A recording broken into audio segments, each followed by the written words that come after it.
Over the last few days, I've been fascinated by a system that was pointed out to me by some of the people in the comments.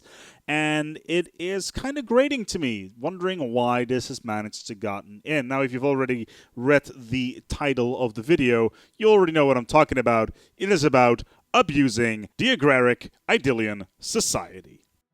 Now, as you're creating a species through the species creation system, you'll find yourself with two rather interesting civic options. These are inward perfection and agrarian ideal. Now, normally these two seem to be very decent, in which inward perfection has a monthly bonus to unity output of 30% and also generating 5% pop happiness, whereas agrarian ideal, on the other hand, is the only civic that adds a new function to an already existing building in the game. In this particular case, it generates +1 unity per farm. Now, both require you to be somewhat pacifistic, whereas inward perfection also requires you to be somewhat xenophobic.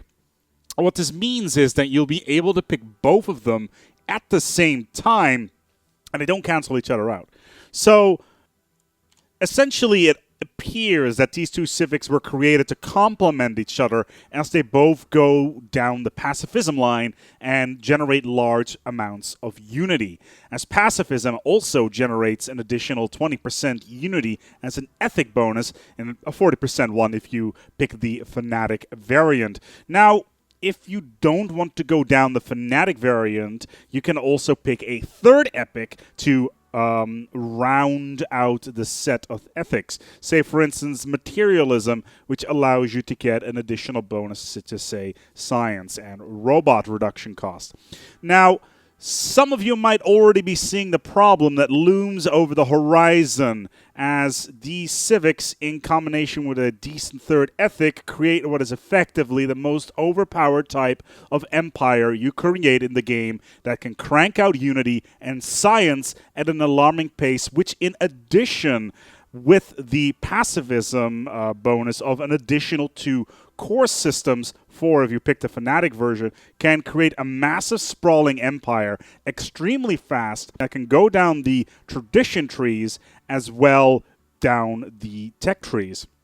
Now, with some clever building and abusing the +1 unity modifier from farms, you can easily generate enough unity to finish the expansion tree before your first colony, in addition to the additional extra core system from boosting your expansion, which means that you can get 7 core systems without even having to touch sectors. This is what I was talking about when it comes to expanding exceptionally fast without sectors.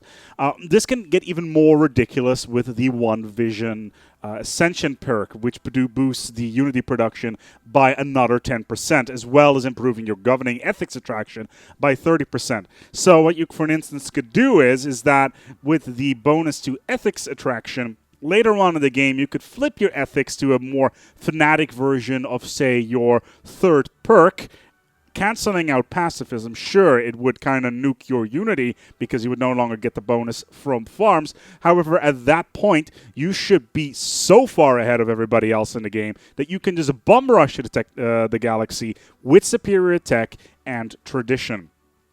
So why do I feel that this is a problem? Well, for one, it feels like a balancing issue. So right now we have version 1.5.1, which is obviously the one that is available as I am making this video. And to me, it is the most blatantly overpowered combination of ethics, civics, and creative use of traditions, and as well potentially ascension perks. That is, if you have Utopia.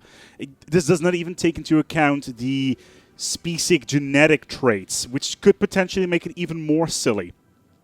Personally, I feel that this issue is mainly applicable to the Agrarian Idyllic, which generates the +1 unity per farms modifier, and it causes just so much grief.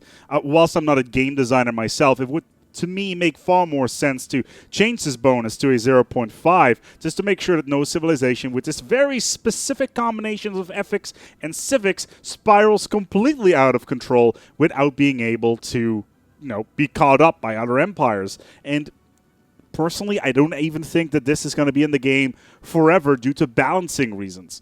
So what do you think? Do you feel this is a balanced approach for the game? Is min-maxing traits going to happen sooner or later within the community? So let's have a discussion about this in the comments, and I'm very interested in hearing your thoughts. Feel free to like this video. Of course, the dislike button is right there as well. Or if you feel so inclined and this was interesting to you, feel free to subscribe. Until next time, take good care of yourselves and each other.